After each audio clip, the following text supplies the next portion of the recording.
Okay, Yes. I know the story for this one. I can do the legend of the lore for this one. Really? Okay, so Jace goes in. He's a detective. Then there's another detective that he's close with named Tamio, but they change their names. Jace changes his name to Franklin, and Tamio changes her name to Bash. And they stop being detectives and become lawyers. This And is then they not have- how the story goes. This is legendary lore, and my deluded co-host Joe. Say hi, Joe. My intro could have lasted for at least 2 seasons and then get canceled because it was terrible. So, basically, we're talking about Jace on Innistrad and how exactly he got there. So during the point last episode where Ugin was yelling at them because of how dumb they are, he goes, you know what, my buddy Soren, if he knew what you guys did, none of you would be alive right now. See, me, I could exile you, all of you, by just removing a few counters, but I'm not doing that. I'm not always dusting you because that would be mean. Wait, Soren- hold on. Ugin threatens them with Soren, so then they decide to go to where Soren is. Jace is like, Soren sounds really powerful and like a chill dude. I'm going to go check him out. So, yeah, that's exactly what happens. Because Jace is like, I think he'd be great against Nicol Volas. He goes, you could have taken over the story for that part and been completely accurate. So, Jace goes to Innistrad on his own because he wants to meet Soren, right? Mhm. But obviously, Jace does something first. He So goes Gideon's to... just there just like, okay, so I know we have like a team here, but I'm going to go to Innistrad. And Gideon's just like, wait, but we're... Oh, he's gone. So Jace goes there and he's like, knock, knock. And then the zombie opens the door and he's like, and he goes, can I come in? He goes, and the zombie goes up a staircase and he's like, and then he's like, come in. And he goes, and so he lets Jace in, and Jace goes and he sees Liliana on a throne. She is Liliana the Veil. She is. I mean, you've seen Liliana the Veil. So Jace is... Jace is like, hi, I love you. And she's like, hello. And he's like, so... Liliana just gets petty and just like, I thought you were into green whites. Well, no, that's the thing is like, he's there and he goes, do you know where Soren is? And she's like, who? And he's like, you know, Soren, Lord of Innistrad. No. She's like, no. And he's like, Not as "Are you old as sure?" you are, doesn't look as good. So basically what happens is that she's no help. And she like offers to like use Jace as a plaything again and stuff like that. Because it's a very bad relationship that they have.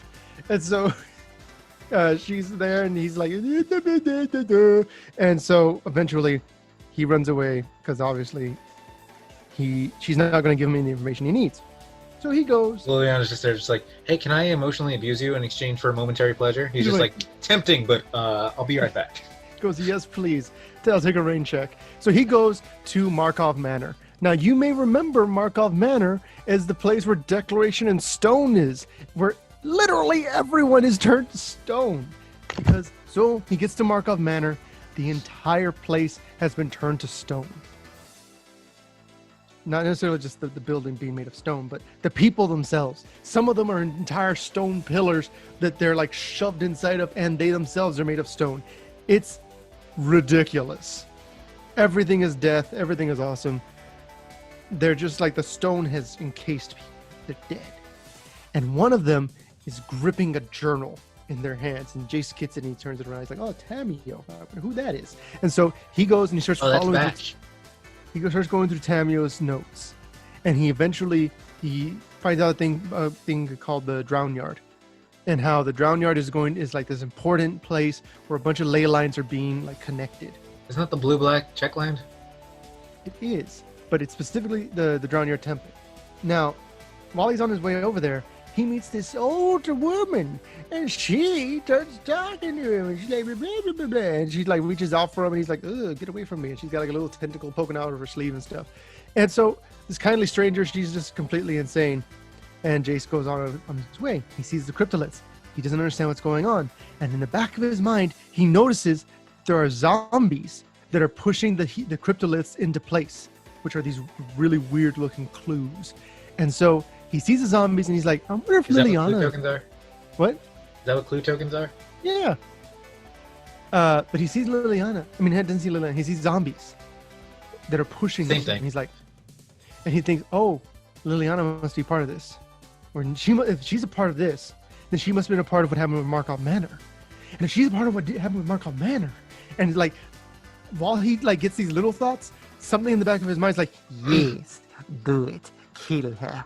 It's only natural. She betrayed you.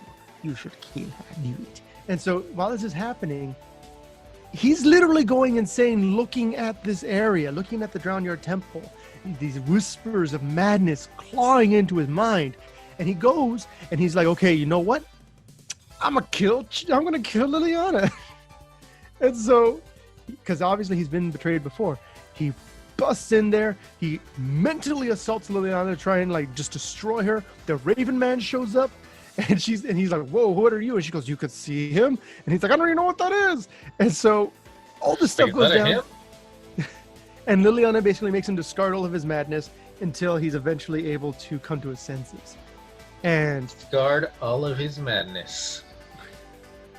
And so, that's the true bane of Balaget.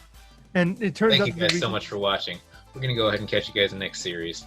And so what happens is that Liliana had been trying to take energy from those cryptoliths so that she could destroy the chain veil. That's why her zombies were there. And so they decide they need to go to Thraben and talk to Avacyn. When at Thraben, Jace meets Tamio. Then he's like actually cured of his madness, because this whole time he's kind of like, and like he trusts Liliana enough, like she ground to his senses in that sense, but he's still got whispers going on. He's still hearing everything like we ra cool stuff like that. It doesn't make any sense why he's hearing these whispers, why he's hearing these chantings, this music. And so he goes. Tamio's like, "Oh, you got a touch of the crazies," and she like just kind of heals him with a story. And she talks about how they need to destroy Avacyn, because if they don't destroy Avacyn, she's going to kill everyone in Innistrad. The problem is, once Avacyn is destroyed, whatever's outside will come in.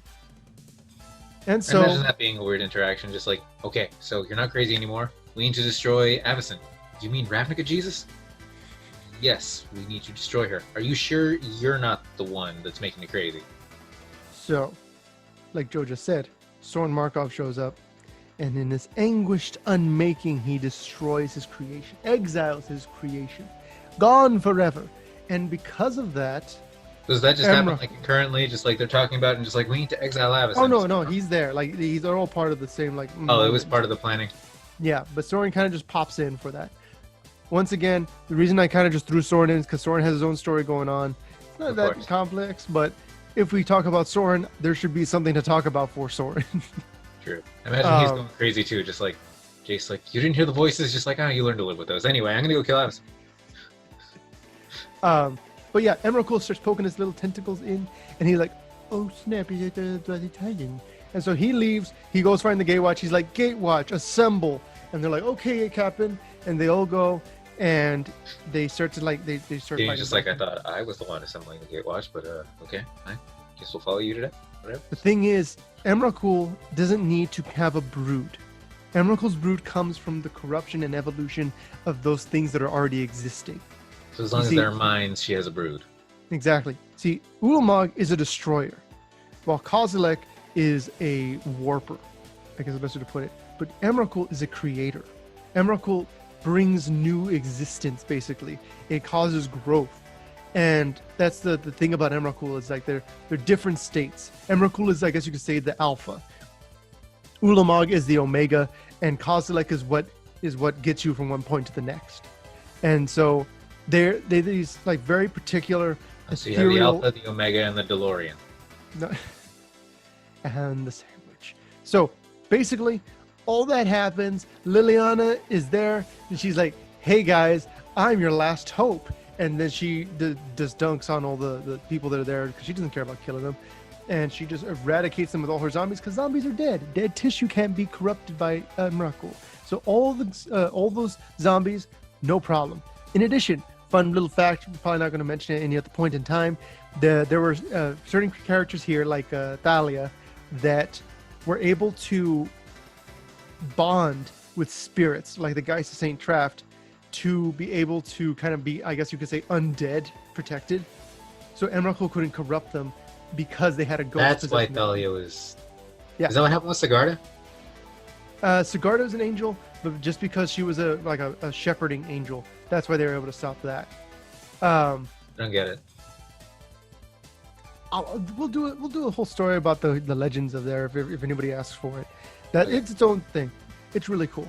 But while this is all happening, and the Liliana's holding everything back, everything seems like it's going their way, sort of, because Emrakul's still there. They can't get rid of Emrakul. The ley lines aren't strong enough. Chandra can't burn them. Nisa's damage. Also, the reason Chandra can't burn them is because she's really, really weak because of what she had to do on Zendikar.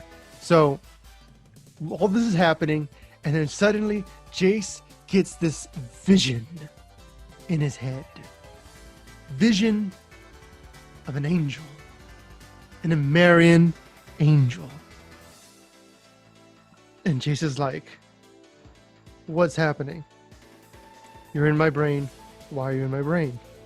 And so she sits down, and there's this chessboard, and the two of them are playing together. Jason and this angel, Emeria.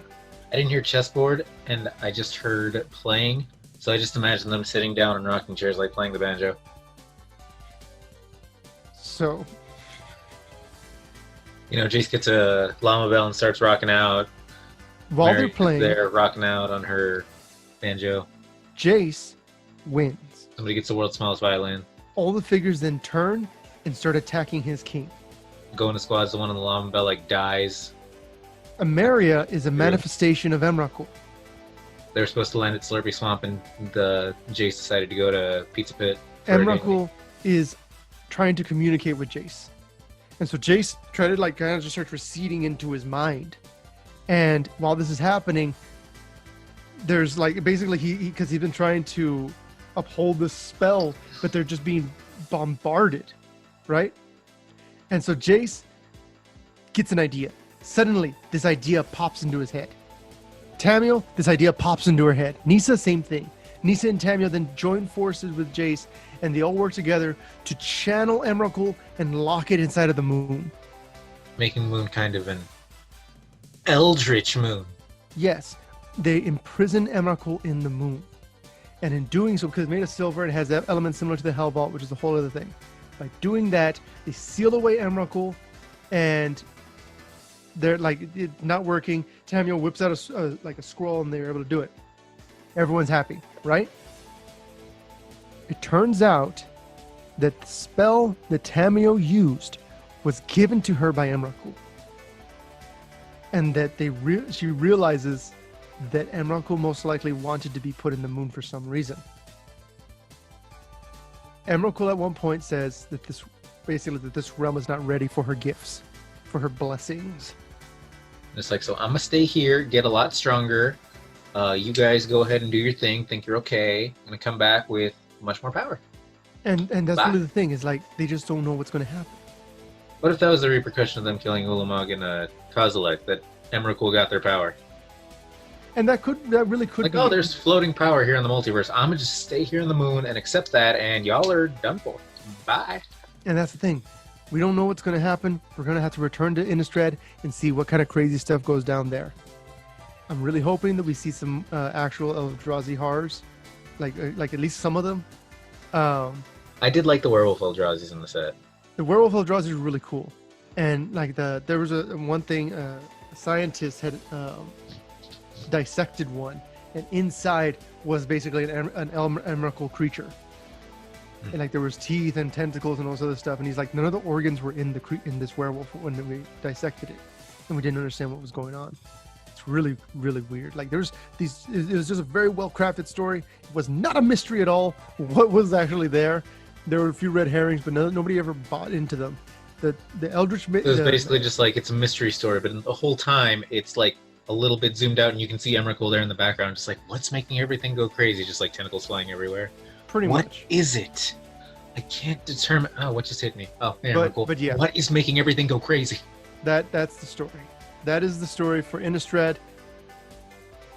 The third Eldrazi Titan was not destroyed, fortunately, because it's the best of the Eldrazi Titans. Joe, take it away. Okay, but first, how did Franklin and Bash play into all this? They died. I knew it. That's how it ended. Thank you guys so much for watching. We're going to go ahead and catch you guys next time with some more legendary lore. Oh my god, I got it. Guys, I am now immortal. Nothing can kill me ever again. That's not how it works. I can say League of Legends. Oh, I lost it. Anyway, go ahead and leave a like if you liked the video. Go ahead and subscribe to catch the next one, and we'll see you guys next time.